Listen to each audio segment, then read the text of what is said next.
Hallo allerseits, ich bin heute in Zorneding bei Matthias Dunkel und er hat hier 3 ganz interessante neue Wohnmobile, die wir uns hier jetzt anschauen können. Ganz neueste Bauart. Was ist denn das für ein Hersteller, der diese Fahrzeuge baut und welche Basis hat dieses Fahrzeug? Also wenn wir bei dem ersten Fahrzeug beginnen, das ist praktisch ein Niesmann und Bischof, Arto 85 ist die Typenbezeichnung, basiert auf einem Fiat Alco Tiefrahmen-Chassis mit 180 PS und Automatik.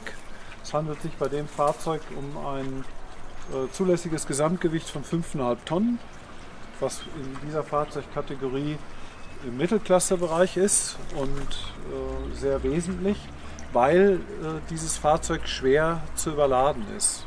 Wir haben also fast eine Tonne Zuladungsmöglichkeit für unser Equipment, für die Dinge, die wir mitnehmen möchten. Mit welchem Führerschein fahre ich das Fahrzeug?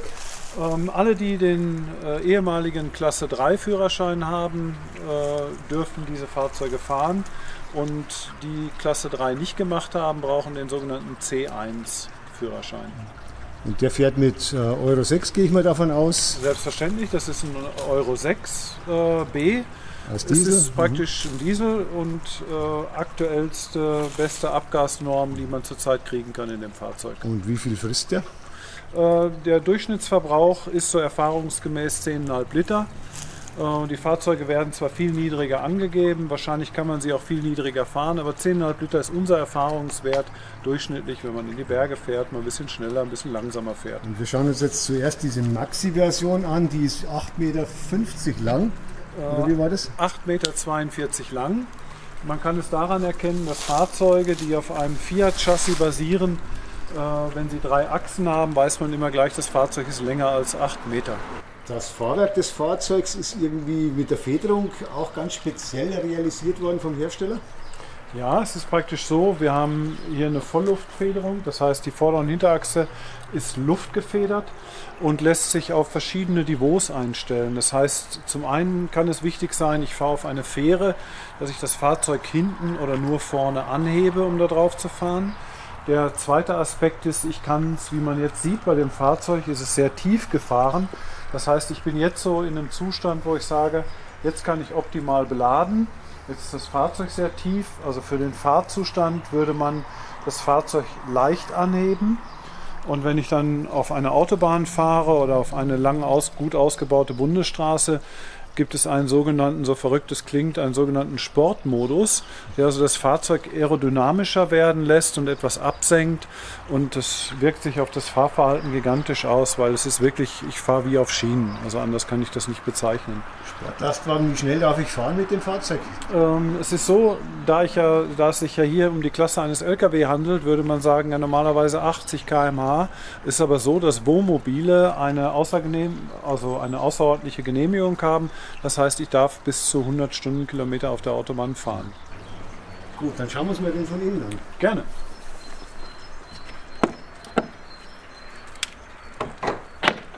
Er hat selbstverständlich eine Zentralverriegelung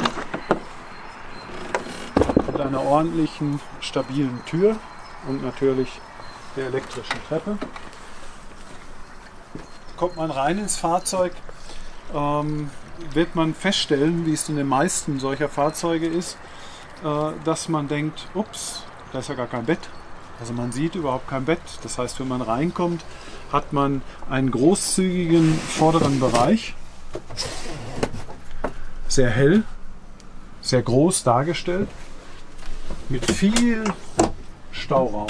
Das heißt, ich kann als Beispiel, jetzt angenommen, ich gehe wandern mit meiner Fotoausrüstung, muss ich nicht viel umeinander tun. Das heißt, ich kann einen solchen Rucksack gleich ohne Schwierigkeiten verstauen. Es gibt aber eine andere Variante, dann, die wir uns später noch anschauen, bei der ist dann tatsächlich oben noch ein Bett vorhanden. Selbstverständlich, es gäbe auch dieses Modell mit einem Bett, aber dazu erkläre ich später mehr. Wunderbar und einfach ist die Möglichkeit, hier schnell eine Sitzlounge rauszumachen. Das heißt, mit ganz einfachen Griffen kann ich hergehen und drehe einfach den Sitz herum, so wie ich es möchte. Und auch der Tisch lässt sich vergrößern. Das heißt, auf relativ einfache Art und Weise schaffe ich sofort, der Tisch ist noch gesichert, entriegel ihn, kann ihn dahin bewegen, wo ich möchte. Das heißt, ich könnte ihn auch drehen, wenn ich das will. Das heißt, er ist in alle Richtungen beweglich. Und etwas Wesentliches, wenn ich diesen Tisch jetzt fixiere, ich habe einen stabilen Tisch, nicht wie das häufig. Das heißt, ich kann ihn in jeder Position, jeder Zwischenposition, wo ich ihn hinschiebe, kann ich ihn fixieren, dass er nicht mehr rutscht. Genau. Das heißt, die haben locker dann 7 Leute Platz, wenn ich mir das anschaue. 2 hier, 2 auf den Sesseln und hier sicher auch 2 bis 3. Ich würde sagen, 6 Personen wäre ideal. Wenn ich aber davon ausgehe, dass ich jetzt sage, okay, ich mache diesen Tisch wieder klein und nehmen wir mal an, dass jemand sagt, naja, ich habe aber mein Kind dabei oder ich habe sonst noch jemanden dabei. Was kann ich tun? Dann sage ich, naja, ist relativ einfach. Ich bin in der Lage, hieraus eine Schlafebene zu machen. Wie funktioniert das? Ich hebe diesen Tisch einfach leicht an, bringe ihn in eine tiefe Position und lege hier eine komplett große Matratze drauf und habe somit ein Brett für eine dritte Person. Vielleicht ist das Kind dabei und kann somit vorne schlafen. Möchte ich den Ursprungszustand wiederherstellen, kann ich das relativ einfach tun. Ich entferne die Matratze, bringe den Tisch wieder in die Position und stelle fest, ich habe sofort das stabile System. Gut, dann schauen wir uns die Küche an nochmal hier. Ja. Bei der Küche ist es so, dass natürlich in keiner Küche darf die Kaffeemaschine fehlen. Jetzt sagt jeder, naja, Kaffeemaschine, in dem Wohnmobil würde das nicht zu weit führen. Naja, wir sagen, nein, es würde nicht zu weit führen. Ich klappe die Maschine aus und habe natürlich sofort meine Kapseln und meine Tassen zur Verfügung stehen und kann mir einen frischen Kaffee rauslassen. Und so wie das ist in dieser Kategorie, sind natürlich die Kaffeetassen aus Keramik und kein Plastik. Weil man möchte schon seinen Kaffee morgens aus einer Plastiktasse trinken. Also wirklich Luxusurlaub, bequem, komfortabel, wie man es gewohnt ist. Es gibt natürlich Argumente, dass jemand sagt, naja, Nespresso, es wird doch so viel Sondermüll erstellt und das möchte ich nicht. Und ich möchte da umweltbewusst sein. Da sagen wir selbstverständlich, das möchten wir auch. Also das machen wir. Ich nehme die Tüte da, wo sie herkommt, nämlich vom Hersteller selbst. Da werden die Kapseln reingemacht. Das heißt, wird sauber verriegelt mit diesem Clipsystem. Das heißt, und ich gebe sie dort dann wirklich für eine 100% Recycling wieder zurück. Und bewege mich dann im umweltfreundlichen Bereich. Wenn ich jetzt sage, ich habe jetzt meinen Kaffee getrunken und ich möchte wieder losfahren oder ich möchte vielleicht meine Küche bedienen, schiebe ich die Maschine wieder weg. Ansonsten koche ich hier mit Gas? Ansonsten koche ich hier mit Gas. Ich habe praktisch hier 3 Flammen, die auf relativ einfache Art und Weise, wie man sieht, sofort mit Piezo zündet und ich habe eine ordentliche Gasflamme. Ja, das heißt, ich kann wirklich optimal. Wenn ich die nicht brauche, dann kann ich die Abdeckungen nehmen und kann da drauf mal irgendwie Obst und Gemüse zuschneiden, genau. Je nachdem. Und wenn mir der Platz nicht reicht, was mache ich hier? Das Waschbecken ist ja hier eigentlich auch im Weg. Naja, auch da haben wir wunderbar die Möglichkeit, das haben wir gedacht, das heißt, dass ich dafür sorgen kann, dass ich praktisch hier auch noch zusätzlich eine Fläche habe, auf der ich schneiden kann oder sonst was. Und ich habe auch hier wirklich hochwertige Armaturen, die ich optimal benutzen kann. Gut, und wenn wir mal was sonst wie backen wollen, Pizza oder so, da habt ihr, glaube ich, hier einen Backofen. Da gibt es eine wunderbare Lösung, und zwar ist es so ein Backofen. Das heißt, wir haben hier die Möglichkeit, uns eine Pizza zu machen oder sonst was. Und man wird sagen, naja, die Pizza ist aber tiefgefroren. Wie soll ich das jetzt machen? Ganz einfach. Ich habe hier ein großes Gefrierfach. Das ist seit 2019 ist es neu. Die wurden erstmalig auf dem Caravan-Salon in Düsseldorf im Ende August vorgestellt. Und ich kann es natürlich von hier öffnen. Das heißt, egal von welcher Seite ich daran möchte, ich kann es relativ einfach und komfortabel tun.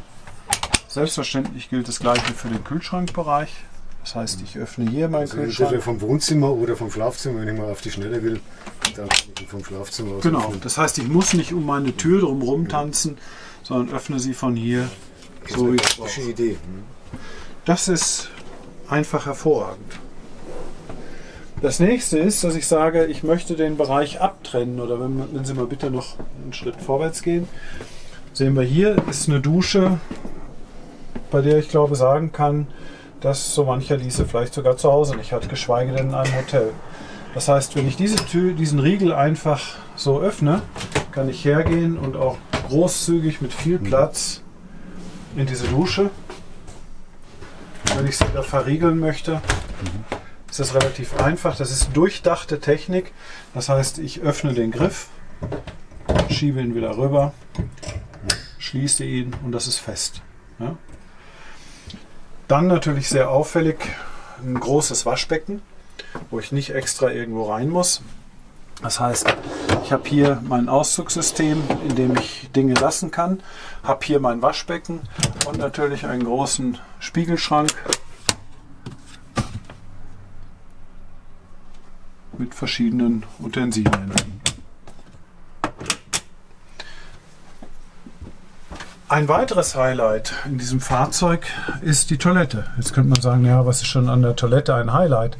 Naja, die meisten werden sagen, na, eigentlich nichts, aber wir reden hier über ein mobiles Fahrzeug. Das heißt, wir haben eine Keramiktoilette, so wie man das zu Hause kennt. Automatisch geht die Lüftung an, das heißt, dass auch Gerüche sofort abgesaugt werden. Zweitens ist es so, hier befindet sich ein 150 Liter Fäkaltank drunter. Das heißt, ich habe keinen Stress, dass ich irgendwie dauernd eine Kassette leeren muss, wie es auch bei kleineren Fahrzeugen ist, unterm Fahrzeug. sondern unterm Fahrzeug. Das funktioniert alles elektrisch mit einem Schlauch. Das heißt, das ist wunderbar dafür gesorgt. Zweitens ist es so, ich habe selbst einen Handtuchhalter, den vielleicht so mancher in seiner Wohnung vermissen mag.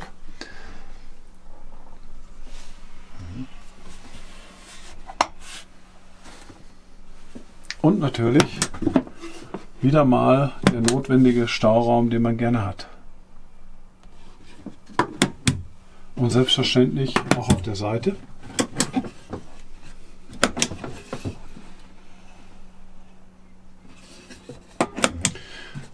Ein zweiter toller Effekt dieser Anlage, dieser Toilette ist, ich brauche keine Chemie. Das heißt, es wird ganz normal nur mit Wasser betrieben.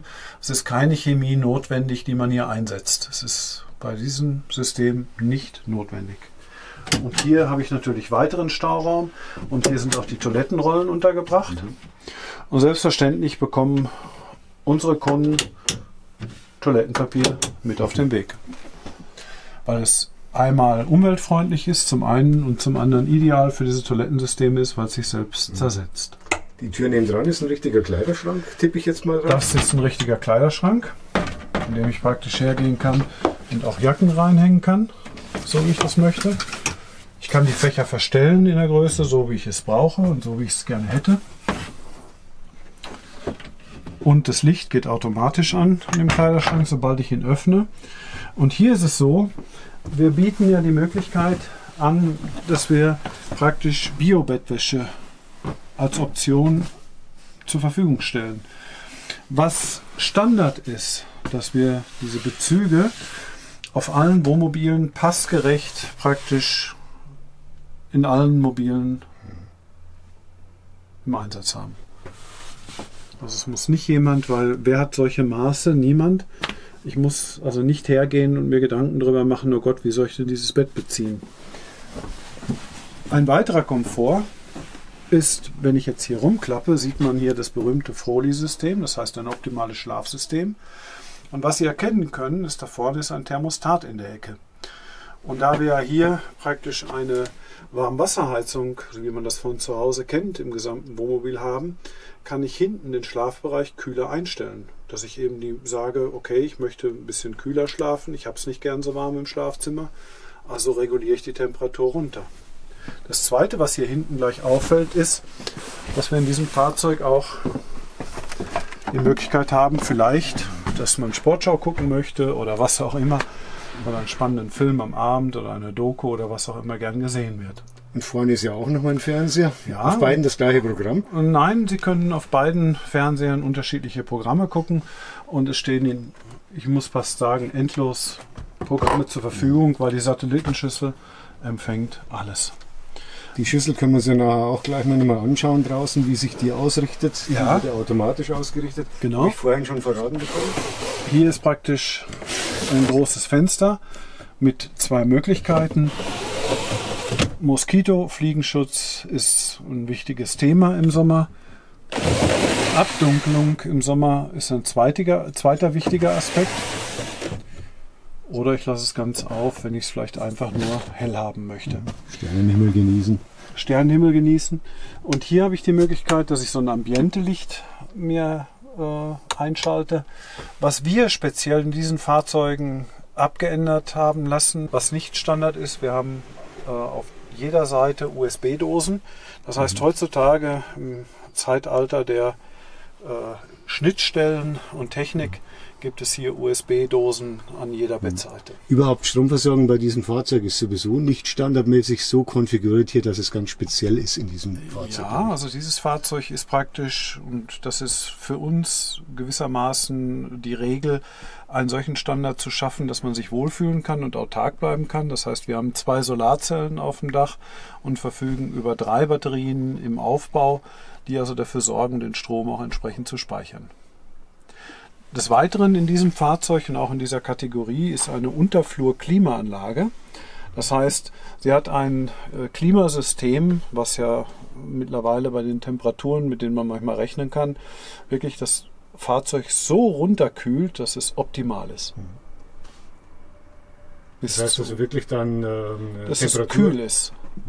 Und eine zweite Option in diesem Fahrzeug ist sowohl für die Temperatur Wärme wie für Temperaturkälte, dass wir auch die Möglichkeit haben, das über unser Smartphone zu steuern. Das heißt, der von der Skipiste kommt, sorgt dafür, dass nicht unnötig das Fahrzeug extrem warm gehalten wird, sondern eine Viertelstunde vorher, bevor er losfährt, das Fahrzeug auf Temperatur. Also Energieeffizienz und Komfort, das heißt im Endeffekt auch dann Smart Home, auch mobil im Urlaub. Genau, absolut.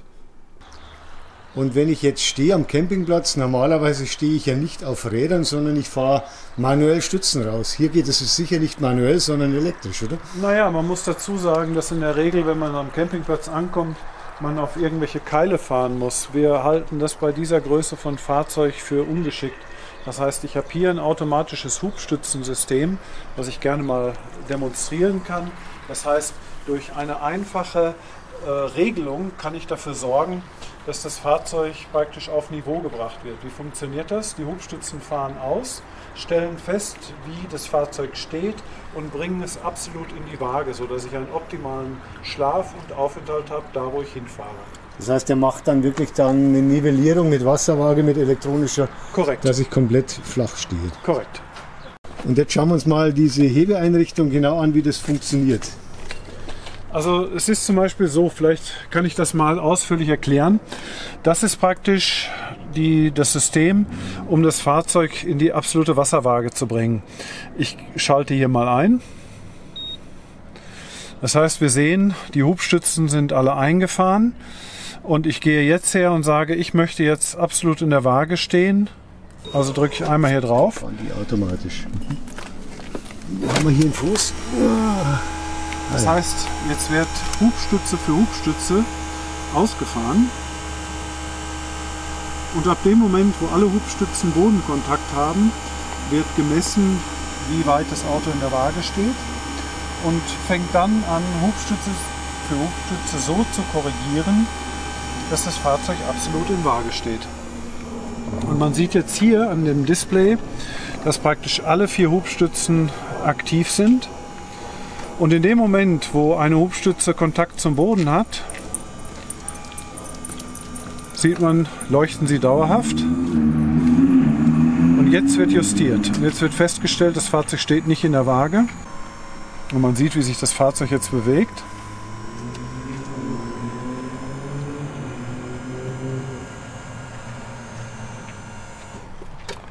Und durch das grüne Licht in der Mitte wird jetzt signalisiert, das Fahrzeug ist absolut in Waage stehend. Das heißt, ich kann jetzt gemütlich zu Bett gehen und das Hubsystem ausschalten oder das Auto stehen lassen und feststehen. Es hat natürlich 2 Effekte. Nicht nur, dass das Fahrzeug in der Waage steht, sondern das Fahrzeug hat natürlich durch diese 4 Hubstützen jetzt eine absolute Stabilität gekriegt. Es schaukelt nicht, es wackelt nicht, wenn ich mich jetzt da drin bewege, sondern steht wirklich stabil und fest.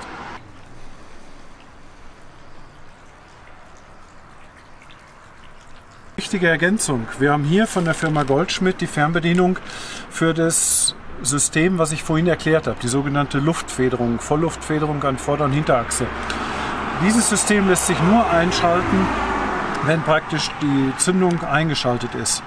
Das heißt, in diesem Moment kann ich anfangen, die Luftfederung zu aktivieren.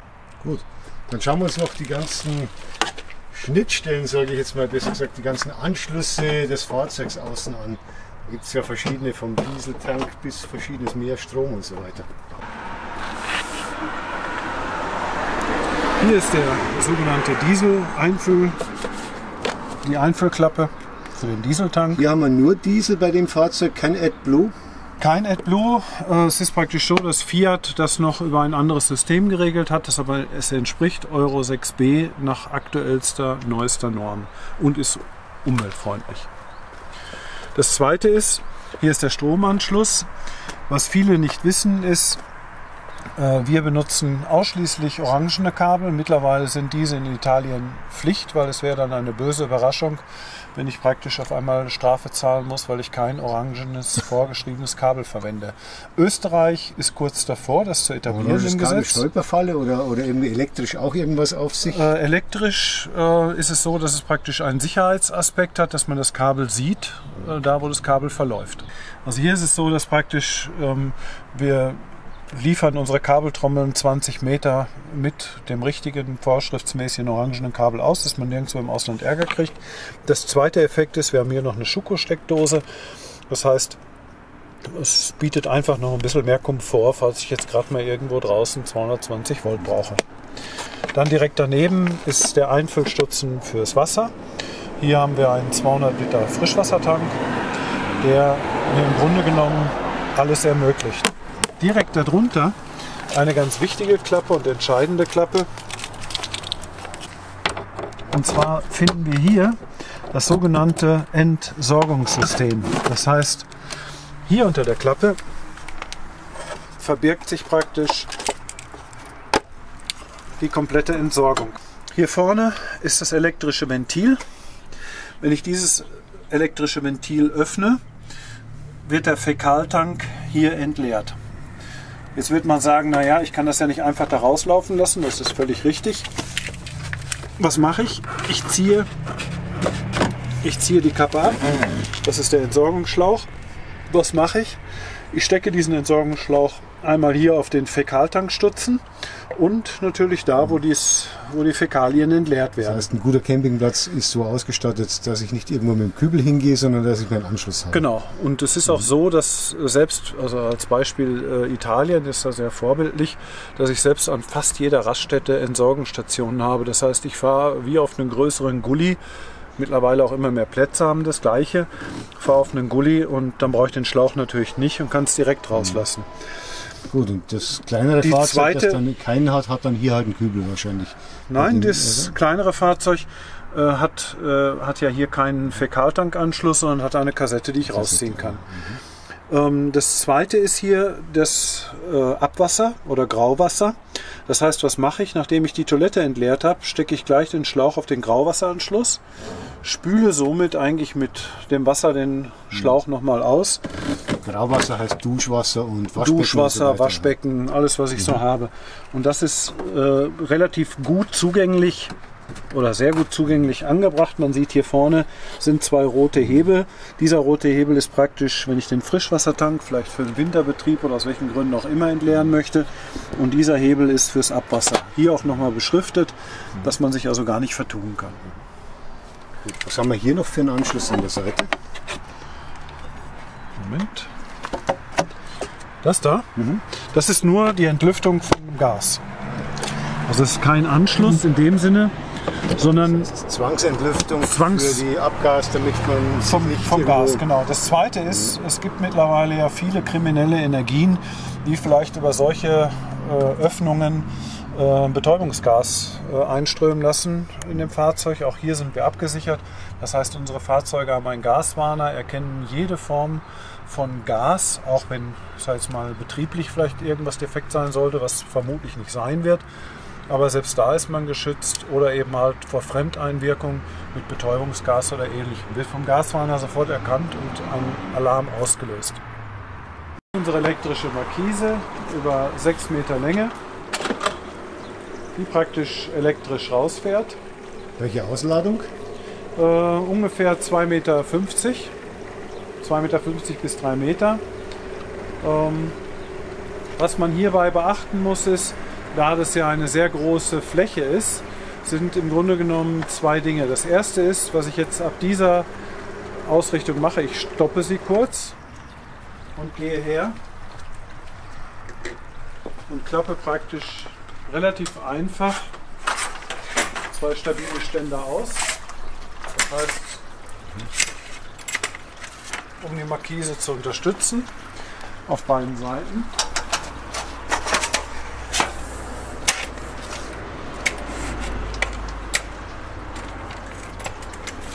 Relativ einfach. Gehe dann her und fahre sie weiter raus.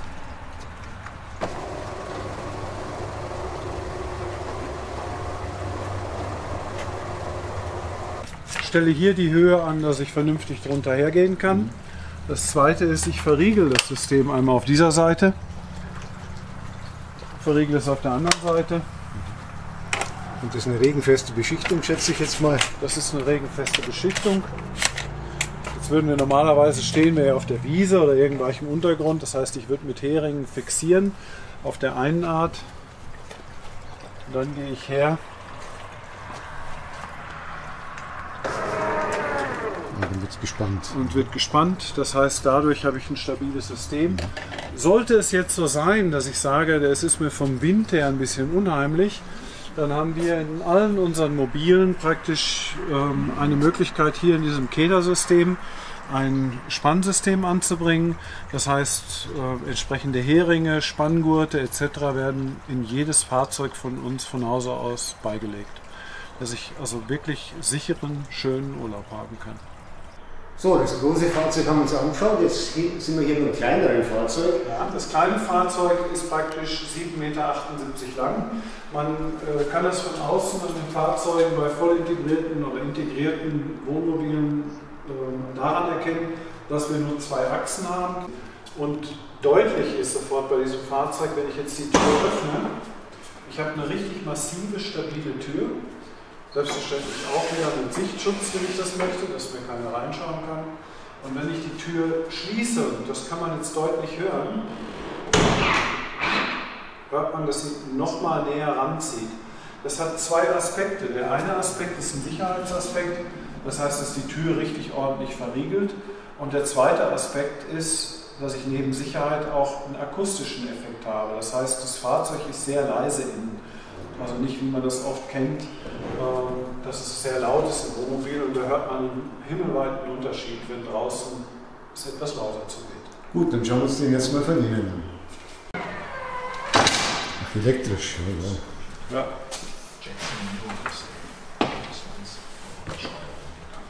Das heißt, der Wagen hat hier zusätzlich zum Bett hinten, hat er vorne nochmal ein weiteres Bett für weitere 2 Personen.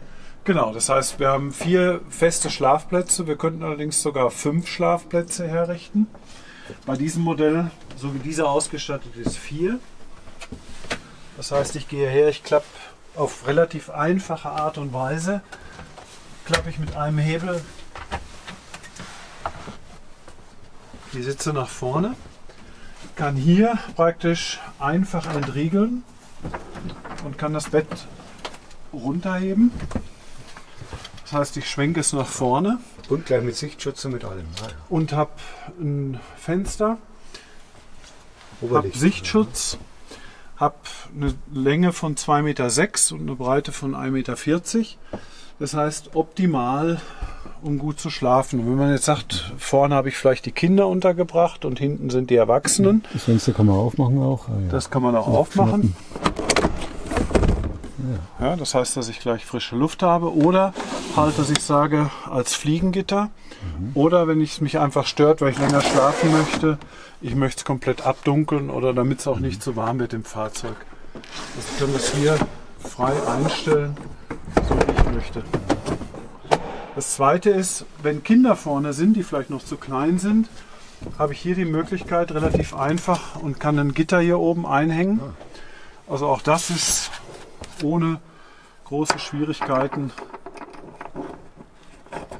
sehr einfach möglich und habe dadurch auch so einen Rausfallschutz. Das gleiche kann ich auf dieser Seite machen. Das heißt, so sind die Kleinen dann ein bisschen sicherer untergebracht.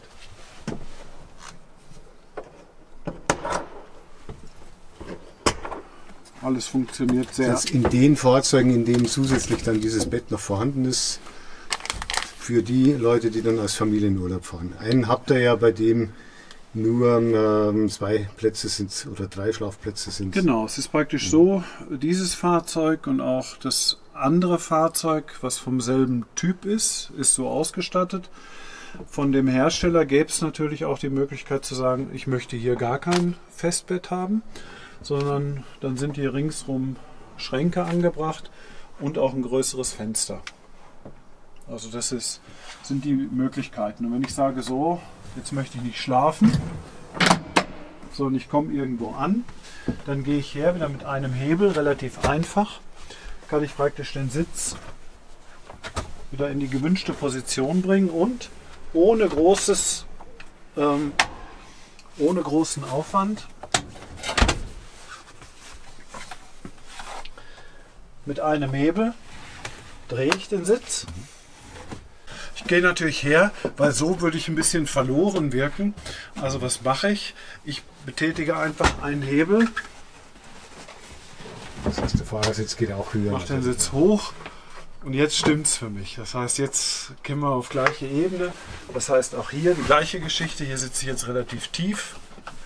Das heißt, ein Hebel hoch und jetzt sitze ich vernünftig. Da gibt es natürlich auch jede Menge Stauräume, so im Untergrund versteckt, an die man gar nicht glaubt. Ja, vor allen Dingen direkt am Eingang ist sehr sinnvoll angebracht, dass hier eine Klappe ist, zu der ich Zugang habe, wo ich vielleicht mal eine Hausschau habe oder was auch immer. Und hier auch ein großes Fach habe, von dem ich hier von dieser Seite aus rein kann. Aber man könnte leicht denken, da hätte jemand was vergessen, und zwar ist hier eine relativ einfache, wunderbare Schuhablage. Das heißt, wenn ich reinkomme, sowohl zur linken wie zur rechten, die Möglichkeit, und es verbirgt sich hier runter ein Schubkastensystem, zu der ich praktisch relativ einfach, ohne viel Aufwand, an meine Schubkästen rankomme. Insgesamt 3 so Kisten. Das sind insgesamt 3 Kisten, genau. Da sie sauber auf einer Schiene sind, ist es gut untergebracht. Zweitens, ich bin hier im oberen Bereich. Das heißt, ich bin aus dem Frostbereich raus. Das heißt, ich könnte hier auch Wasser oder Wein oder was ich auch immer an Flüssigkeiten habe, hier unterbringen. Hier haben wir auch nochmal Stauräume. Wenn ich mir das so anschaue, gibt es hier auch nochmal Klappen. Ja, diese Klappen sind dazu da, dass ich relativ einfach praktisch an entweder hier nochmal einen großen Raum kann, wo ich was länger unterbringen kann. Alle weiteren Klappen sind Möglichkeiten, um relativ ungehindert an die Frischwasser- oder Abwassertanks zu kommen, falls ich hier mal Reinigungen durchzuführen habe. Ne? So kann ich dann von hier, das ist der Frischwassertank. Also wir haben 200 Liter Frischwasser, 180 Liter Abwasser, um möglichst autark zu sein in diesem System. Die ich relativ einfach aufmachen kann. Hier vorne schalte ich mit einem Tastendruck die Sattanlage ein. Das heißt, dann fährt die Schüssel, macht jetzt hier drin in der Garage keinen Sinn, aber das kann ich draußen nochmal zeigen, fährt die Sattschüssel raus und ich habe hier besten Empfang.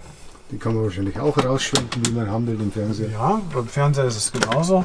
Das wir auf relativ einfache Art und Weise bringe ich ihn in die Position mit einem guten Surround-System. Also das heißt, dass ich wunderbare Akustik habe, auch von hinten. Und somit Fernseh gucken kann, ohne auf was zu verzichten. Hier befindet sich die Technik, die sonst immer unter dieser Klappe verborgen ist. Ich habe alle Zugriffsmöglichkeiten. Das erste ist hier von der ALDE Fußbodenheizung. Das heißt, wir haben hier ein System, die gemäß Strom, der mir zur Verfügung steht, oder Gas, ich hier genau einstellen kann, wie warm soll mein Wasser sein, wie hoch soll die Temperatur sein im Auto. Also hier kann ich praktisch alles über ein System einstellen. Zweitens, was gar nicht unwichtig ist, wir haben ja eine Solaranlage mit 3 Aufbaubatterien.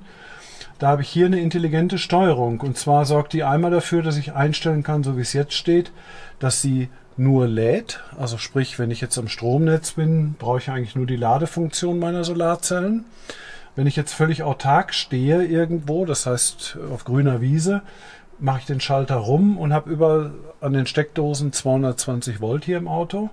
Und jetzt kommt's, wenn ich im Ausland bin, kann ich ja nicht sicherstellen, ob ich wirklich eine hohe Amperezahl zur Verfügung habe, um das Wohnmobil anzuklemmen. Das heißt, ich kann hier einstellen bis runter auf ein halbes Ampere oder bis rauf auf 16 Ampere. Welche Leistungsmöglichkeit habe ich? Und das ist natürlich wunderbar, da muss ich mich nicht ärgern im Urlaub, dass dauernd die Sicherung rausfliegt oder der Campingplatz. Das heißt, ich puffer den Rest dann einfach, wenn es knapp wird, habe ich dann meinen eigenen Puffer, der dann Genau, das heißt, der reguliert das dann, ich habe keinen Ärger. Und hier an diesem System bediene ich praktisch alles, was da ist, egal was jetzt die Batterien anbelangt. Also hier sehe ich, wie der Ladezustand meiner 3 Aufbaubatterien sind oder eben halt von meiner Fahrzeugbatterie. Hier kann ich den Wasserstand überprüfen. Momentan ist kein Wasser auf dem System. Oder ich gehe einen Schritt weiter, dass ich sage, hierüber regle ich das ganze Licht. Wenn ich hier drauf drücke, aktiviere ich die ganze Wasserpumpenanlage. Hierauf kann ich dafür sorgen, dass meine Gasflaschen praktisch enteist werden, also dass die Gasfühler enteist werden, wenn es draußen kalt ist, weil dieses Fahrzeug ist absolut wintertauglich. Und hier habe ich noch eine Aktivierungsmöglichkeit vom Motor-Wärmetauscher. Das heißt, unsere Fahrzeuge sind alle mit Motor-Wärmetauscher ausgestattet, dass ich also den Motorkreislauf der Temperatur dafür sorgen kann, den Aufbaubereich ohne andere Energie zu nutzen, mit beheizen kann, mit der normalen Abwärme vom Motor. Auch der Kühlschrank, das Gefrierfach und der Backofen richten sich danach, welche Energiequelle steht mir zur Verfügung. Hänge ich am Strom, wird das Stromnetz aktiviert. Hänge ich am Gas oder beziehungsweise habe keinen Strom zur Verfügung, dann wird das Gas genommen oder eben halt auch von der Fahrzeugbatterie. Die sinnigste Betriebsweise ist eigentlich vom Gas, das ist am günstigsten. Jetzt könnte man sagen, hiermit wäre der Küchenteil abgeschlossen, aber ich könnte nicht nur den Küchenteil abschließen, sondern ich könnte auch den Bereich abschließen, indem ich einfach diese Tür zumache. Das heißt, ich befinde mich jetzt im Bad und habe somit eine Möglichkeit, wunderbar etwas abzutrennen. Wenn ich jetzt im Bad bin und möchte aber vielleicht den, der im Schlafzimmer ist, nicht stören, dann mache ich einfach diese Tür zu. Und jetzt kann man sich vorstellen, ich kann diese Tür zumachen, öffne meine Dusche und siehe da, ich stelle fest, dass ich wirklich eine großzügige Dusche habe, in der auch ich mich als großer Mensch gut reinstellen kann. Ich würde natürlich diese Stange, an der ich was zum Trocknen aufhängen kann, entfernen. Gegenüber der Dusche gibt es dann auch die Toilette.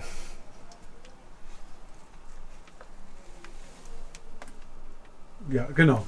Und zwar ist es so, dass man hier öffnen kann. Diese Tür hat 2 Funktionen. Also einmal, dass ich in Ruhe auf die Toilette gehen kann und kann die Tür zusperren auf der einen Seite und auf der anderen Seite den Bereich Bad, Schlafzimmer trennen vom Rest des Bereiches. Das heißt, wenn ich die Schlafzimmertür zuziehe, habe ich eine Dusche und eine Toilette und ein Bad in einem. Genau. Und kann da hier mich schön bewegen. Das wäre in dem Moment, wo ich diese Tür zumache, habe ich den Badbereich für mich. Mhm. Und die Toilette ist im Gegensatz zu früher, wie ich es noch kenne, kein Kübel mehr, sondern das ist irgendwie angeschlossen mit einem zentralen System, oder wie läuft das? Es läuft so, also erstens haben wir hier eine richtige Keramiktoilette. Also es ist so, dass praktisch hier oben ein richtiger Keramikteil ist, so wie man es von zu Hause her kennt. Und nach außen ist eine Kassette, die praktisch, ich sage jetzt mal, im Schnitt alle 2 bis 3 Tage, wenn man also sehr häufig auf die Toilette geht, entsorgt werden muss. Von uns mitgeliefert in diesem System sind automatisch eben halt Green Care Tubs, also die man dann praktisch, nachdem man es entleert hat, gleich neu auffüllt. Da sorgen wir dafür, dass auch hier jemand keine Sorge hat und immer ausreichend an Bord hat. Nimmt man das dann von hier oder von außen irgendwo? Von außen kann man eine Kassette rausziehen, das heißt völlig sauber und rein und kann es dann machen. Das heißt, also in der Toilette hat man nichts, was man noch hantieren muss, sondern außerhalb. Das können wir uns ja nachher noch anschauen. Das ist einmal der Spiegelschrank. Ja, der genug Fläche bietet und der blaue Knopf ist praktisch der Knopf, den ich betätige für die Spülung der Toilette. Und es wird mir mit grün 1 Punkt signalisiert, okay, die Toilette ist in Ordnung. Grün 2 Punkte, die Toilette ist immer noch in Ordnung, allerdings schon ein bisschen voller. Das rote Signal signalisiert mir so, jetzt kann ich vielleicht noch 1-2 Mal auf die Toilette gehen, aber dann sollte ich es leeren. Habe hier natürlich auch ein Dachfenster, was sowohl mit Verdunklung wie auch mit Mückenschutz wieder mal Mückenschutz wie im ganzen Fahrzeug. Jedes Dachfenster mit Mückenschutz. Ja, weil das ist nun mal ein Thema und man möchte ja nicht diese Quälgeister in der Nacht haben. Hier komme ich zum Schlafbereich. Wir haben rundrum um den Schlafbereich praktisch sehr viele Kästen. Jetzt kann ich die natürlich nicht aufmachen, aber ich kann es auf der anderen Seite öffnen. Das heißt, ich habe sehr viel Staufläche. Jetzt sagt man schon, naja, so toll ist das ja nicht, wenn ich jetzt mein weißes Hemd aufhängen möchte oder sonst etwas, was kann ich tun? Es ist relativ einfach. Wir haben hier erstmal zum Schlafkomfort nicht nur hochwertige Matratzen, sondern auch ein Froli-System. Das heißt, das bietet mir einen optimalen Schlafuntergrund und wir haben noch ein Zusatzsystem, die kann man hier reinstecken, wenn jemand es etwas härter haben möchte, weil er das gewohnt ist. Und ich klappe es hoch und habe hier freien Zugang zu einem Bereich, wo ich vielleicht meine Hemden reinhängen oder was ich auch immer ich hier unterbringen möchte. Und kann auch von der Seite zugreifen, auch wenn das Bett praktisch heruntergeklappt ist, komme ich da dran. Und die Liegefläche jetzt hier insgesamt, wie groß ist die hier? Es sind praktisch, jetzt müsste ich es zusammenrechnen, ich habe hier ungefähr eine Breite von 2,10 Meter, 2,20 und eine Länge von 2 Metern. Jetzt folgt noch ein Blick in den Gepäckstauraum unter den Betten. Da kriegst du was rein vernünftig. Also über Standard hinaus haben wir praktisch einmal die Möglichkeit, du schiebst hier das Fahrrad rein. Also der Platz, 2 Fahrräder? 2 Fahrräder, genau. Oder Motorrad auch? Oder Motorrad, dann brauchst du einen anderen Ständer. Ne? Gewicht, wie viel kann man reinladen? 400 Kilo? 350 Kilo.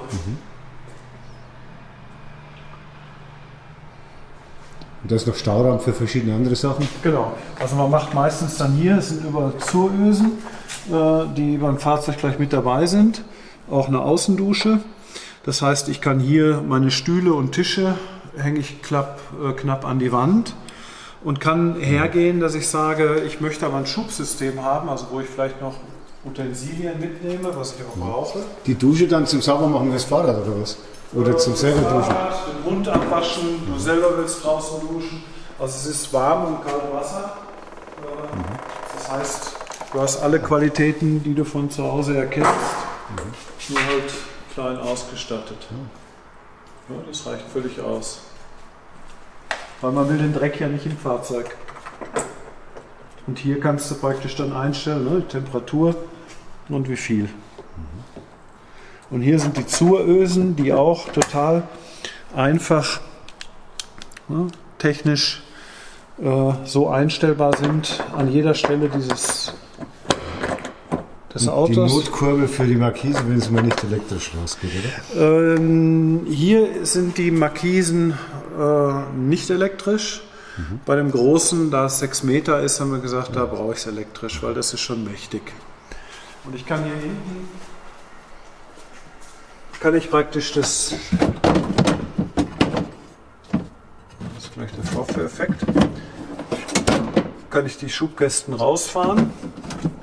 Das heißt, für irgendwelche Utensilien, die ich habe. Und einzeln rausheben, dann wunderbar. Oder eben halt, dass ich sie einzeln raushebe oder hier oben. Und da haben wir dann eben halt verschiedene Sachen gleich von Hause aus drin, von Mülleimer bis sonst was. Alles, was man so braucht im Fahrzeug. Was haben wir hier noch? Das ist die Elektrik, oder? Das ist die Elektrik, dass man da leicht rankommt. Das heißt, wir haben hier einmal den kompletten Schaltschrank mit Sicherungen. Das ist der Wechselrichter mit 3000 Watt von der Marke Victron. Für die Solaranlage oben am Dach. Für die Solaranlage, genau. Weil davon werden, also es werden 3 Aufbaubatterien gespeist. Ideal. Und ich kann hier rein, also ich habe hier Platz. Und muss nicht irgendwo rumkrabbeln. Ne? Wie komme ich da irgendwo rein? Auch kein Standard bei solchen Fahrzeugen. Bei diesem Modell ja oder bei diesen Modellen und Hersteller ja, aber das ist alles in der Zentralverriegelung mit integriert. Also es ist nicht so, dass man da nochmal extra irgendwas braucht. Das heißt, sowohl von der Alarmanlage wie auch. Nachdem der jetzt hier keine Scheibe hinten hat, gibt es dann hier irgendwo eine Rückfahrkamera oder wie läuft das jetzt? Und zwar ist es so, hier hinter verbirgt sich eine Rückfahrkamera, die, sobald ich den Rückwärtsgang einlege, klappt dieses Emblem hoch und die Kamera zeigt nach hinten. Das können wir uns von drinnen nochmal angucken, was sie tut. Beziehungsweise ich kann es ja mal kurz aktivieren von vorne.